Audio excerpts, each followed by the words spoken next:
Hello बच्चों, let's read the question. So question says that an ether is more volatile than alcohol having the same molecular formula. This is due to. So option यहाँ पे given है, option as followed. So basically क्या ethanol ज्यादा volatile है. Volatile का मतलब क्या होता है? जिसका बॉइलिंग पॉइंट कम हो, इजीली वेपर में कन्वर्ट हो जाए.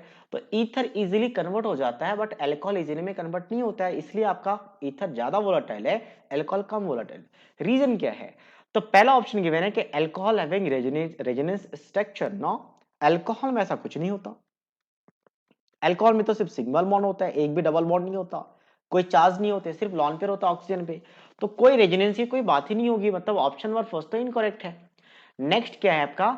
Intermolecular hydrogen bonding in ether. ये भी इनकरेक्ट है, क्योंकि हाइड्रोजन बॉन्डिंग बेसिकली नॉफ बनाते हैं. नॉफ मतलब नाइट्रोजन ऑक्सीजन फ्लोरीन. अगर डायरेक्टली हाइड्रोजन से कनेक्टेड हो तभी हाइड्रोजन बॉन्डिंग की पॉसिबिलिटीज है.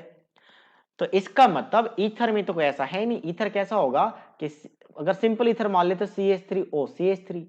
तो ऑक्सीजन के साथ हाइड्रोजन है ही नहीं, ना ही नाइट्रोजन है, ना ही फ्लोरीन है. तो मतलब ईथर में हाइड्रोजन बॉन्डिंग की तो कोई पॉसिबिलिटीज नहीं है. लेकिन थर्ड वाला सही होगा. क्या बोला? Intermolecular hydrogen bonding in alcohol. Alcohol में हाइड्रोजन बॉन्डिंग हो सकता है. हाइड्रोजन बॉन्डिंग किस लिए होता है? Due to electronegative difference. Oxygen electron negative ज्यादा होने की वजह से bonded share pair bonded electron को अपनी तरफ क्या करता है? अट्रैक्ट कर लेता है. तो इसमें आता है पार्शियल नेगेटिव और ऑक्सीजन हाइड्रोजन पे आता है पार्शियल पॉजिटिव. तो हाइड्रोजन क्या बन जाता है यहाँ पे? Electron deficient. तो यहाँ पे एक और अल्कोहल मॉलिक्यूल्स लिखे लिया जाता है, और अल्कोहल मॉलिक्यूल्स में फिर से यहाँ पे ऑक्सीजन है जिसके पास लॉन पेयर है.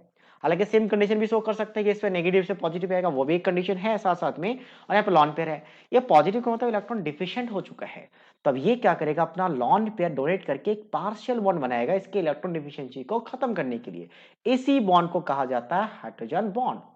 तो हाइड्रोजन बॉन्ड किसके कैसे पॉसिबल है? Either nitrogen oxygen fluorine directly hydrogen से अटैच्ड हो, जैसे यहाँ पे ऑक्सीजन से हाइड्रोजन अटैच्ड है तो हाइड्रोजन बॉन्डिंग पॉसिबल है. और अल्कोहल में हाइड्रोजन बॉन्डिंग पॉसिबल है. अब वोलेटाइल का मतलब क्या है? कि मान लो दो मॉलिक्यूल्स की बात कर लेते हैं, सिर्फ दो ही मॉलिक्यूल्स. ऐसे ऐसे बहुत सारे मॉलिक्यूल्स होंगे मिलियंस में.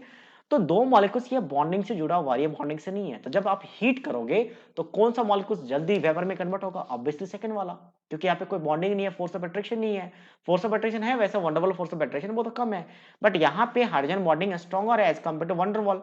तो ये हाइड्रोजन बॉन्डिंग से जुड़ा हुआ है, तो इसको जब हीट करेंगे तो जल्दी वेपर में कन्वर्ट नहीं होगा. That's why it is less volatile and ether is more volatile. Next क्या है? Dipolar characteristic of ether. Dipolar से कोई मतलब नहीं है, क्योंकि डायपोलरिटी की बात करें तो ऑब्वियसली पोलैरिटी किसमें ज्यादा है? आपके पास यहाँ पे ज्यादा है. तो ड्यू टू इलेक्ट्रोनेगेटिव डिफरेंस जो चार्ज क्रिएट होता है वहीं पे पॉजिटिव से नेगेटिव की तरफ क्या होता है? डायपोल क्रिएट होता है. तो ऑब्वियसली ये किस में होगा? इस ईथर में तो नहीं होगा, ऑक्सीजन में ज्यादा होगा. तो ईथर में तो है ही नहीं, तो ये तो पॉसिबल ही नहीं है. तो ऑप्शन ये भी क्या है? गलत है. So according to this question, जिसका अल्कोहल का क्या आपके पास मॉलिक्यूलर फॉर्मूला सेम होने के बावजूद, लगभग सेम सेम अगर मॉलिक्यूलर का फॉर्मूला है, फिर भी आपका क्या होगा? वोलाटाइल कम होगा as compare to ether. So option third is the right answer. So I hope you understood it well. All the best.